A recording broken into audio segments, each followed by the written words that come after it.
আসসালামু আলাইকুম। Welcome to Urmi's kitchen. সবাই কেমন আছেন? নিশ্চয়ই ভালো আছেন। আল্লাহর রহমতে আমরাও ভালো আছি। আজ আরেকটা রেসিপি নিয়ে হাজির হলাম। আজ রান্না করেছিলাম মাটির নিচের আলু। মাটির নিচের আলু এতটা মজা হয় আমি আগে জানতাম না। এই প্রথম আমি রান্না করেছি। এখন রেসিপিটা শেয়ার করব। দেখুন আলুটা কত সুন্দরভাবে সিদ্ধ হয়েছে। দেখুন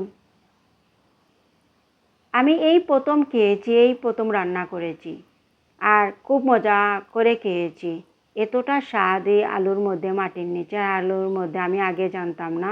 মাশাআল্লাহ এতটা মজা হয়েছিল আমার এই তরকারিটা।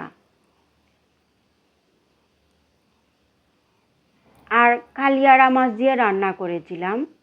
আর কালিয়াড়া মাছের মাথাটা আমার খেতে খুব ভালো লাগে। আর এটা মাটির নিচের আলু। এই প্রথম আমি রান্না করেছি। আর আলুকে আমি এখন কেটে নিব। আলুকে আমি কেটে নিয়েছি এভাবে। আর পানি দিয়ে সিদ্ধ দেওয়ার জন্য বসিয়ে দিয়েছি চুলায়।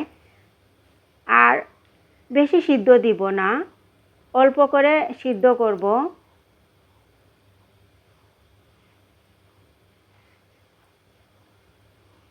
এখন ঢাকনা লাগিয়ে আমি সিদ্ধ করে নিয়েছি। এখন চুলা থেকে নামিয়ে পানি ঝরিয়ে রেখে দেব।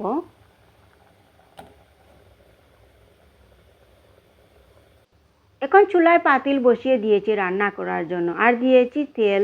আর এখন মাছগুলো আমি ভেজে নিব। কালিয়াড়া মাছকে আমি ভেজে নিব। এখানে লবণ, হলুদ, মরিচ দিয়ে আমি মাখিয়ে নিয়েছি। আর এখন ভেজে নিচ্ছি। এই মাছ একটু কাঁটাযুক্ত, সেজন্য আমি ভেজে নিচ্ছি।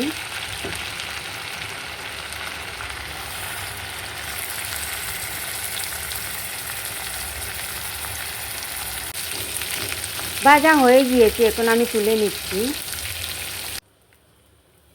মাছ তুলে নিয়ে এখন আমি দিয়ে দিচ্ছি পেঁয়াজ সেই তেলের মধ্যে।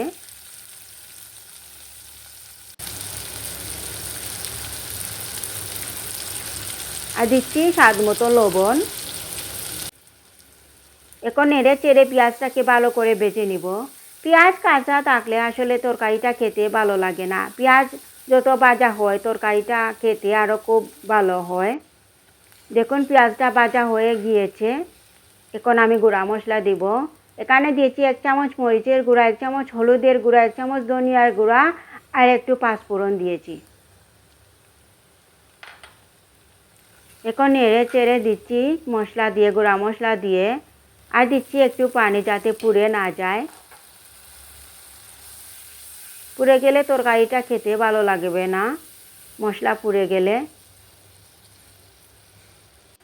এখন ঢাকনা লাগিয়ে কিছুক্ষণ কষিয়ে নিব মশলাটাকে। কিছুক্ষণ কষানোর পর এখন আমি দিয়ে দিব আলু।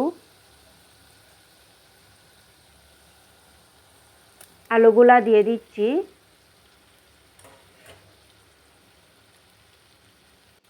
আলু দিয়ে ভালো করে নেড়ে চেড়ে মশলার সাথে মিশিয়ে নিচ্ছি।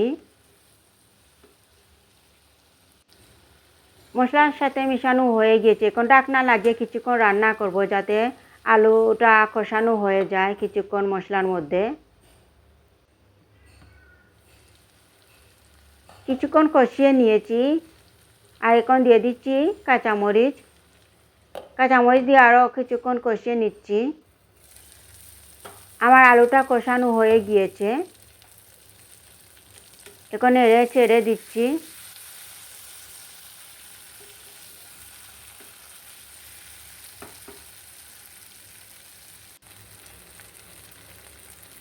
কষানো হয়ে গিয়েছে। এখন আমি দিয়ে দিচ্ছি ঝোলের পানি।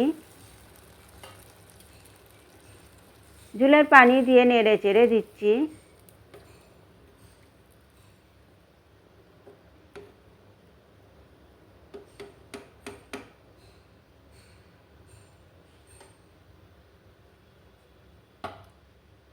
এখন ঢাকনা লাগিয়ে কিছুক্ষণ রান্না করব। কিছুক্ষণ রান্না করার পর তরকারির যখন বলক চলে আসে তখন আমি দিয়ে দিচ্ছি মাছ।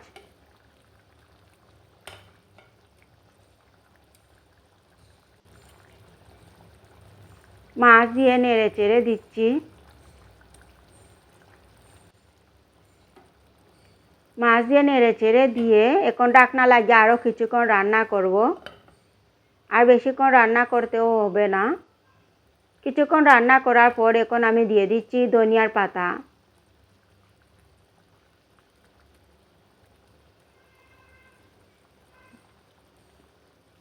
ধনিয়ার পাতা দিয়ে এখন ঢাকনা লাগিয়ে আরও কিছুক্ষণ রান্না করব।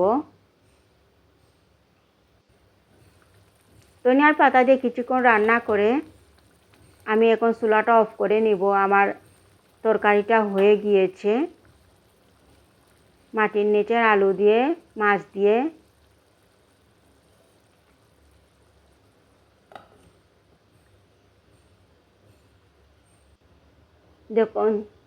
দেখুন চুলাটা অফ করে নেওয়ার পর দেখুন আমার তরকারিটা কতটা সুন্দর হয়েছে। খেতে মাশাআল্লাহ খুব মজা হয়েছিল। এই প্রথম আমি খেয়েছি আর খেয়ে খুব মজা পেয়েছি। সবাই ভালো থাকবেন। আল্লাহ হাফিজ।